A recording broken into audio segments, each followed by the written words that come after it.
இந்திய அரசியலில் மிக அரிதான அரசியல் பாணியை கையாண்டு வருகிறார் உத்தரப்பிரதேச முதல்வர் யோகி ஆதித்யநாத். விரைவில் தேர்தல் அறிவிக்கப்படவிருக்கும் நிலையில் அகிலேஷ் யாதவ் மற்றும் யோகி ஆதித்யநாத் இடையிலான போட்டி பலமானதாக இருக்கும் என எதிர்பார்க்கப்படுகிறது. முதல் முறையாக 2017 முதல்வராயிருக்கிற யோகி பல சம்பவங்களை நிகழ்த்தி ஒட்டுமொத்த இந்தியாவையும் திரும்பி பார்க்க வைத்திருக்கிறார். தற்கால இந்தியாவில் இந்துவாக இருப்பது ஒரு தலைவருக்கான அடிப்படை தகுதியாகிவிட்டது. மாற்று மதத்தினருக்கான அதிகார பகிர்வு என்பது அருகி வருகிறது. முன்பெப்போதும் இல்லாத அளவுக்கு அரசியல் தலைவர்கள் தங்களை இந்துக்களாக பிரகடனப்படுத்தி வருகிறார்கள்.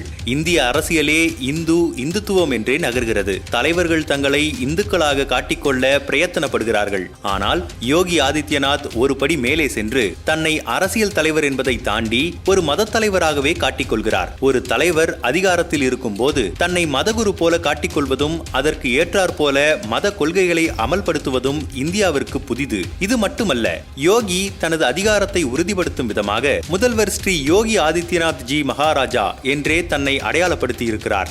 சரி, உத்தரப்பிரதேசத்தில் இவ்வளவு சக்தி வாய்ந்த நபராக யோகி ஆதித்யநாத் எப்படி மாறினார்? யதா யதா ஹி யோகி என்ற யோகி ஆதித்யநாத்தின் வாழ்க்கை வரலாற்று புத்தகத்தை எழுதியவர் விஜய் திரிவேதி. அவர் அந்த புத்தகத்தில் கடந்த 1972 ஆண்டு கட்வால் என்ற கிராமத்தில் பிறந்த அஜய் மோகன் பிஷ்டுக்கு யோகி ஆதித்யநாத்தின் இயற்பெயர் ஆரம்பம் முதலே அரசியலில் நாட்டம் கொண்டிருந்தார் என்று எழுதியிருந்தார். ஆம், அஜய் மோகன் பிஷ்டு என்பதுதான் யோகியின் இயற்பெயர். இப்போது காவி உடையும் ருத்ராஜ் மாலையும் குங்குமமும் வைத்துக் கொள்ளும் யோகி 90களின் முற்பகுதியில் அந்த காலத்திற்கே உரிய பாணியில் நாகரீக உடையும் கருப்பு கண்ணாடியும் போட்டுக்கொள்ளும் ஒரு கல்லூரி மாணவன் தோற்றத்தில் தான் இருந்திருக்கிறார். கல்லூரியின் மாணவர் சங்க தேர்தலில் அவர் போட்டியிட விரும்பினார். ஆனால் RSS சார்பாக போட்டியிட்ட மாணவரிடம் அவர் தோற்று போனார். சொல்ல போனால் இந்த தோல்விதான் அஜய் மோகன் யோகி ஆவதற்கே காரணம் எனலாம். ஆம், இந்த தோல்விக்கு பிறகு பிஷ்ட் மஹந்த் அவைத்யநாத் என்னும் குருவை சந்தித்தார் அஜய் மோகன். 2 ஆண்டுகள் கழித்து அவர் தீட்சை பெற்று யோகி ஆதித்யநாத் ஆனார். அவர் மாற்றிக்கொண்டது அவரது பெயரை மட்டுமல்ல, தன் மொத்த வாழ்க்கை முறையையும் தான். தன் பழைய வாழ்வை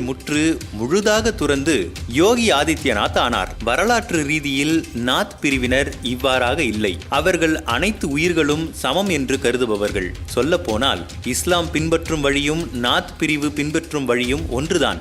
நாத் பிரிவினர் சிலை வழிபாட்டை பின்பற்றாதவர்கள். அவர்கள் பிற மதத்தினருக்கு எதிராக எந்த வெறுப்பு பிரச்சாரத்தையும் மேற்கொள்ளவில்லை. ஆனால் மஹந்த் திக்விஜய்நாத் கோரக்பூர் மடத்தின் தலைமை பூசாரியாக வந்ததும் அனைத்தும் மாறியது. கோரக்பூரில் சிலை வழிபாடு தோன்றியது. சனாதன முறையை பின்பற்றும் பழக்கமும் வந்தது. இது இன்று வரை தொடர்கிறது. சரி, மீண்டும் யோகி ஆதித்யநாத் விஷயத்திற்கே வருவோம். தீட்சை பெற்றால் அனைவரும் ஆன்மீக பணியை தொடங்குவார்கள். ஆனால் யோகியோ தனது அரசியல் பயணத்தை தொடங்கினார். உத்தரப்பிரதேச நிலம் அப்படித்தான். அங்கு எப்போதும் ஆன்மீகமும் அரசியலும் பின்னி பிணைந்தே இருந்திருக்கிறது. அவர் தீட்சை பெற்ற பின் நடந்த நாடாளுமன்ற தேர்தலில் நின்று வெற்றி பெற்றார் யோகி ஆதித்யநாத். அப்போது அவருக்கு வயது 26. அந்த நாடாளுமன்றத்தில் மிக இளைய உறுப்பினராக நுழைந்தார். தொடக்கத்திலிருந்தே கட்சியின் மூத்த உறுப்பினர்கள் முன்னிலையில் தன் கருத்தை தயங்காமல் கூறி வந்தார் யோகி. இன்று இந்த இடத்தில் அவர் இருப்பதற்கு இந்த குணம்தான் காரணம். ஆனால் அதே நேரம் இந்த குணம் தொடக்கத்தில் அவரது வளர்ச்சியை தடுத்தது. உள்ளூர் மூத்த தலைவர்களுடன் பிணக்கு ஏற்பட காரணமாக இருந்தது. கட்சியின் பிம்பத்தில் மட்டும் தாம் இருக்கக்கூடாது என்று உணர்ந்த யோகி தமக்கான ஓர் அமைப்பை உருவாக்க முடிவு செய்தார். இந்து யுவா வாகினி என்ற அமைப்பை தொடங்கினார். இது கலாச்சார அமைப்பு என பலரும் நினைத்துக் கொண்டிருக்கிறார்கள். ஆனால் இது முழுமையாக யோகியின் ஆதரவாளர்களை கொண்ட அமைப்பு. பாஜகவின் பெரும்பாலான தலைவர்கள் அவர்களுக்கு மூத்தவர்களின் தயவில்தான் இருந்து வருகின்றனர். ஆனால் யோகி விஷயத்தில் அப்படியல்ல. அவர் மோடியும் அமித்ஷாவும் இருக்கும் இடத்தில் கூட அவரது கருத்தை வெளிப்படையாக கூறுவார். தம்மை எப்போதும் முன்னிலைப்படுத்திக் கொள்ள தவறமாட்டார். சில சமயம் உத்தரப்பிரதேச அரசு விளம்பரங்களில் மோடியின் புகைப்படம் தவிர்க்கப்பட்டது ஏதோ எதேச்சையாக நடந்தது அல்ல. யோகி போல தனித்து செயல்பட்டவர்களை கட்சிக்குள் முடக்கி இருக்கிறது. பெரிய தலைவர்களே இருந்த இடம் தெரியாமல் பாஜகவில் காணாமல் போயிருக்கிறார்கள். ஆனால் யோகியை வீழ்த்த முடியாததற்கு காரணம் யோகியின் களப்பணியும் கட்சியை கடந்து வளர்ந்து இருக்கும் அவர் பிம்பமும் அவரது கரிஷ்மாவும் தான். அவர் அளவுக்கு பாஜகவில் கரிஷ்மா கொண்ட தலைவர்கள் யாரும் இல்லை. தனக்கான இந்த பிம்பத்தை திட்டமிட்டு கட்டமைத்தார் யோகி. 2017ஆம் ஆண்டு யோகி ஆதித்யநாத் முதல்வராக பதவியேற்ற பிறகு கோரக்பூரின் பதவியாளர்கள் சங்கம் அவரை வரவேற்கும் நிகழ்ச்சியை நடத்தியது. அதில் அவர் உள்நுழையும் போது நம் கடவுள் வருகிறார் என்று கோஷங்களை எழுப்பினர். பெரியவர் ஒருவரின் காலில் விழுவது உத்தரப்பிரதேசத்தில் வழக்கம்தான். நம் ஊரிலும் கூட அந்த பழக்கம் இருக்கிறது. ஆனால் அதிகாரத்துக்கு வந்த முதல்வரின் காலை அன்று பத்திரிகையாளர்கள் தொட்டு வணங்கியதுதான் மிக மோசமான நிகழ்வாக பதியப்பட்டது. அவர் முதல்வராவதற்கு முன்னர் 2007ஆம் ஆண்டு வகுப்புவாத பிரிவினையை தூண்டும்படி பேசியதற்காக கைது செய்யப்பட்டார். அப்போது அவரை கைது செய்ய சென்ற போலீசார் அவரை தொட்டு வணங்கிய பின் தான் கைது செய்தனர்.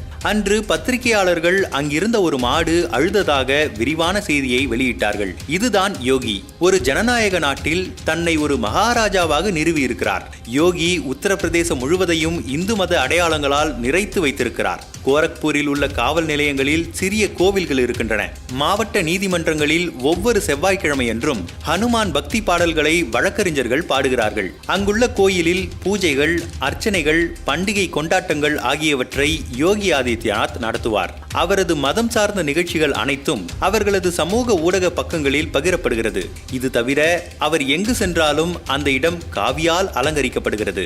பிரதமர் மோடிக்கு பிறகு அவரின் வாரிசாக பிரதமர் நாற்காலியை யோகி எட்டுவாரா என்ற கேள்வி அனைவருக்குள்ளும் எழுவது இயல்புதான். ஆனால் உத்தரப்பிரதேசத்துக்கு வெளியில் இருக்கிற மாநிலங்களில் அவருக்கு செல்வாக்கு மிக குறைவாக இருக்கிறது என்பதுதான் நிதர்சனம். மோடி குஜராத் முதல்வராக இருந்தபோதே தன்னை தேசிய தலைவராக நிறுவிக்கொண்டார். ஆனால் யோகியின் செல்வாக்கு வட மாநிலங்களில் கூட பெரிதாக ஆதிக்கம் செலுத்தவில்லை. அவர் இப்போது வரை உத்தரப்பிரதேசத்தின் ஒரு தலைவர், அவ்வளவுதான். அரசியல் மற்றும் நிர்வாக ரீதியாக யோகி ஆதித்யநாத் எடுக்கும் முடிவுகள் ஒரு தரப்பினருக்கு மகிழ்ச்சியையும் மற்றவர்களுக்கு அதிருப்தியையும் தருகிறது. ஆனால் இது ஜனநாயக நாடு. அதுவும் இங்கு விகிதாச்சார பிரதிநிதித்துவ தேர்தல் முறையும் இல்லை. யோகியை நிராகரிப்பவர்கள் விகிதாச்சாரத்தில் அதிகம் இருந்தாலும் அவரை வீழ்த்துவது இந்த தேர்தல் முறையில் சுலபமல்ல. அப்படி நிராகரிப்பவர்கள் அங்கு அதிகம் இருப்பது போலவும் தெரியவில்லை. கொரோனா காலத்தில் கங்கையில் மிதந்த பிணங்கள், மருத்துவ உதவி கிடைக்காமல் தத்தளித்த மருத்துவமனைகள், ஊரடங்கு காலத்தில் உணவின்றி தவித்த மக்கள் என ஒருவித அதிருப்தி சூழல் பாஜகவுக்கு எதிராக இருப்பது உண்மைதான்.